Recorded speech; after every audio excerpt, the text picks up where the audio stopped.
आज बनवूयात कोथिंबीरीची वडी अगदी वेगळ्या पद्धतीने. ह्याच्यामध्ये डाळीचं पीठ घातलेलं नाहीये आणि कच्चा बटाटा घातलेला आहे. कच्चा बटाटा घालून आज मी इथे कोथिंबीरीची वडी बनवतीये. गावरान कोथिंबीर मिळाली होती मला, त्यामुळे मी छान निवडून घेतली. कोथिंबीर निवडताना काय करायचंय, थोडीशी पानच घ्यायची, फार जास्त घ्यायचं नाही. कोवळं असेल तर देठ घ्या, कोवळं नसेल तर नुसती पानं घ्या. कारण की कोथिंबीर शिजल्यानंतर मग देठं मध्ये येतात, त्यामुळे देठं शक्यतो काढून टाका. नंतर कोथिंबीर छान स्वच्छ निवडली ना, की मग ही स्वच्छ धुवून घ्यायची. याच्यामध्ये बरीच माती असते, त्यामुळे स्वच्छ धुवून घ्यायची. तुम्हाला इथे एक ट्रिक सांगते. कोथिंबीर ज्यावेळेला आपण धुतो ना, धुतल्यानंतर एक 10 ते 15 मिनिटं असंच पाणी घालून ठेवायचं. जर का ती फ्रिजमध्ये ठेवून दिली असेल किंवा आदल्या दिवशी किंवा 2 दिवसापूर्वी आणलेली असेल ना, तर असं पाणी घालून ठेवलत ना, तर 15-20 मिनिटानंतर बघितल्यानंतर कोथिंबीर अगदी जणू काही आत्ताच ताजीच शेतातून काढली इतकी ताजी होऊन जाते. तर ती तशी ठेवून द्यायची. तोपर्यंत काय करायचं, मिरच्या आणि लसूण मिक्सरमधून बारीक करून घ्यायचं. ज्याप्रमाणे आपण नेहमी बनवतो तशी.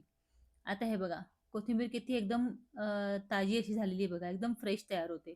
एक 15 ते 20 मिनिटं आपण पाण्यामध्ये भिजवून ठेवायची अशी. कुठलीही पालेभाजी तुम्ही अशी जर का 15 ते 20 मिनिटं पाण्यामध्ये भिजवलीत ना, तर एकदम फ्रेश होऊन जाते.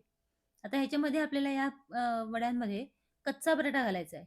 पहिल्यांदाच आपण कच्चा बटाटा घालून ही वडी बनवतोय. पण खूप छान अशी होते, कुरकुरीत होते. एकदा तुम्हीही नक्की या पद्धतीने ट्राय करा. तर कच्चा बटाटा जो आहे ना, तो आपल्याला किसून घ्यायचा आहे. इथे किसणीची जी मोठी साईड आहे ना, त्या साईडने मी हा बटाटा किसून घेतेय. साधारण 2 मीडियम साइजचे मी बटाटे घेतलेले आहेत. मोठा बटाटा असेल तर तुम्ही 1 बटाटा घेऊ शकता. कोथिंबीरीच्या मी इथे 2 गड्ड्या घेतलेल्या आहेत. त्या 2 गड्ड्यांना मी 2 मीडियम साइजचे बटाटे किसून घेतलेले आहेत. आता आपण वड्या करताना काय करायचं, पहिल्यांदा तेल घ्यायचं. घेतल्यानंतर ते कडकडीत तापवून घ्यायचं. मग त्याच्यामध्ये जिरं घालायचं. जिरं तडतडलं ना, की लगेचच मग ह्याच्यामध्ये जे मिरचीचा आणि लसणाचा ठेचा बनवला होता, तो घालून घ्यायचा. तो एकदा छान फ्राय करून घ्यायचा, म्हणजे त्याचा कच्चेपणा निघून जाईल. त्यामुळे 1 मिनिटभर चांगला फ्राय करून घ्यायचा. नंतर ह्याच्यामध्ये अर्धा चमचा हळद घालायची आणि हळद घालून पुन्हा एकदा हे मिक्स करून घ्यायचं. मिक्स करून घेतलं ना, की मग जी कोथिंबीर आपण निवडून ठेवलेली आहे, चिरून ठेवलेली आहे, ती ह्याच्यामध्ये घालून घ्यायची. कोथिंबीर एकदम बारीक चिरायची, कारण की आपण डायरेक्ट वाफवतोय.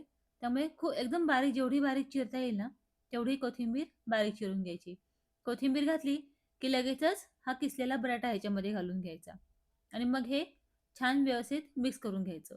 व्यवस्थित हलवून घ्यायचं, सगळं एकजीव झालं पाहिजे. म्हणजे आपली फोडणी, कोथिंबीर आणि हा बटाटा. हे झालं ना, की मग ह्याच्यामध्ये आपल्याला पाणी घालून घ्यायचंय. तर पाणी किती घालायचं? साधारण मी ह्याच्यामध्ये 1.5 ग्लास पाणी घालतीये. म्हणजे थोडंसं वर आलं पाहिजे पाणी, फार जास्त नाही. तर ते 1 ग्लास मी आधी घालून घेतलाय. आता अजून एक अर्धा ग्लास मी ह्याच्यामध्ये पाणी घालून घेते. पाणी घालून घेतलं ना, की मग ह्याच्यामध्ये लगेचच चवीप्रमाणे मीठ घालून घ्यायचं. मीठ घालून झालं, की एकदा हे छान व्यवस्थित हलवून घ्यायचं, सगळं एकजीव करून घ्यायचं मिश्रण आणि ह्याला उकळी येऊ द्यायची. उकळी आल्यानंतर आपल्याला पीठ घालायचंय. इथे आपण डाळीचं पीठ वापरणार नाही आहोत. त्यामुळे काय करायचं, इथे आपण ज्वारीचं पीठ आणि तांदळाचं पीठ वापरायचंय. पण तांदळाचं पीठ जरा कमी वापरायचं. हे बघा, आता इथे याला छान उकळी यायला लागली आहे. जर थोडीशी अजून उकळी आली ना, की मग ह्याच्यामध्ये आपण पीठ घालूयात. आता इथे मी ज्वारीचं एक छोटी वाटी पीठ घालतीये आणि तांदळाचं एक छोटी वाटी पीठ घालतीये. तांदळाचं पीठ 1 वाटीच घालायचं आहे आणि ज्वारीचं पीठ आहे ना, तो घट्ट गोळा होईपर्यंत आपल्याला थोडं-थोडं जसं लागेल तसं घालायचं.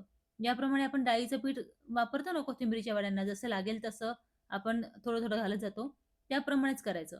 आता इथे हलवत-हलवत जर का कमी पडत असेल ना पीठ, तर थोडं-थोडं वाढवायचं. पण इथे ज्वारीचं पीठच वाढवायचं. अजून जास्त तांदळाचं पीठ घालू नका. कारण की काय होतं, तांदळाचं पीठ जास्त झालं ना, तर ते तेल जास्त पितं. त्यामुळे ते तांदळाचं पीठ एक छोटीशी वाटी भरच घालायचं. बाकी जेवढं लागणार आहे आपल्याला, तेवढं ज्वारीचं पीठ घालून घ्यायचं. कारण की इथे आपण डाळीचं पीठ नाही घालणार आहोत. आता इथे झालंय बऱ्यापैकी तयार, पण थोडं अजून लागणार आहे. मी थोडंसं अजून पीठ घालून घेतलं. पुन्हा एकदा छान मिक्स करून घ्यायचं.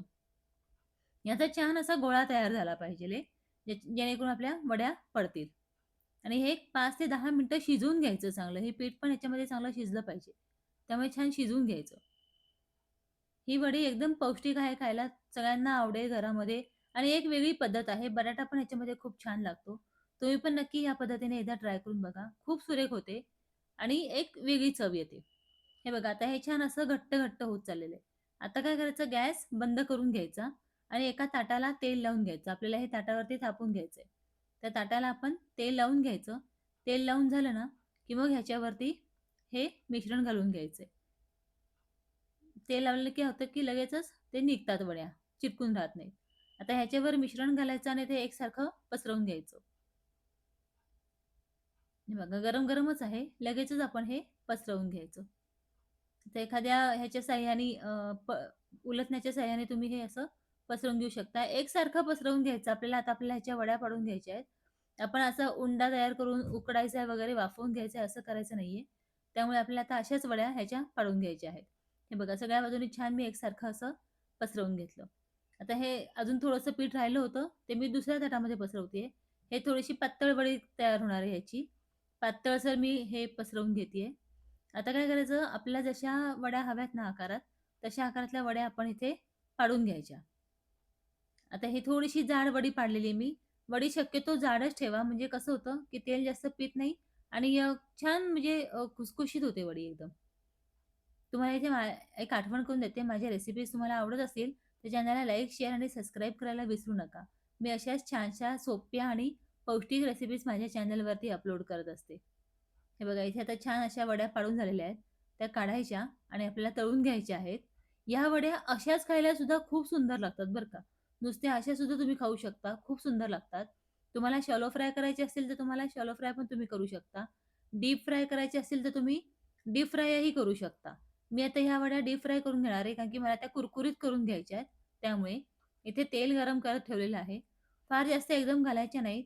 3-4 किंवा 4-5 वड्या घालूनच त्या तळून घ्यायच्या आहेत. आता वड्या ह्याच्यामध्ये घातल्या ना, की एक त्या शिजेपर्यंत 1-2 मिनिटं थांबायचं. लगेचच झारा घालून त्याला उलटायला जायचं नाही. नाहीतर त्या चिकटून बसतील एकमेकांना.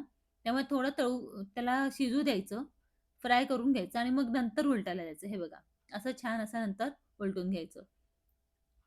एक 2 ते 3 मिनिटं आपल्याला कॉन्स्टंट उलटून अशा तळून घ्यायच्या आहेत वड्या. तुम्ही बघू शकता किती सुंदर अशा वड्या तयार झालेल्या आहेत.